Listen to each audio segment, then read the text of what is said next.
भावनिक झाल्या। मी त्यांच्याकडे पाहिल्यानंतर मला असं वाटलं की त्यांचा हुंदका बाहेर येतोय का, म्हणून त्यानंतर बोलल्यानंतर माध्यमाचे प्रतिनिधी प्रश्न विचारत होते, तर मी त्यांना म्हणलं की आपण आता थांबायला पाहिजे, कारण हा प्रश्न उत्तराची प्रेस नाही, अधिकृतपणे हे सांगितलेलं आहे, हे पत्र अगोदरच दिलेलं आहे की हे फक्त निवेदन करण्यात येईल, प्रश्न उत्तर पत्रकार परिषद नाही, फक्त निवेदन करण्यात येईल, हे सुद्धा माध्यमांनी लक्षात घ्यावं। आणि म्हणून या ठिकाणी मी स्वतः प्रेसला म्हणलं की आपण लक्षात घ्या, पहिल्यांदा पालकमंत्री म्हणून आल्यात, अतिशय भयंकर दुःख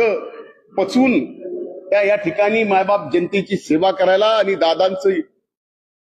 सामान्य माणसाबद्दल असणारं प्रेम, त्यांच्या प्रती असणारं निष्ठा, त्याचा वारसा चालवायला त्या पुढे आलेल्या आहेत। तेव्हा आपण सुद्धा त्या ठिकाणी तेवढं थोडंसं भावनिक होऊन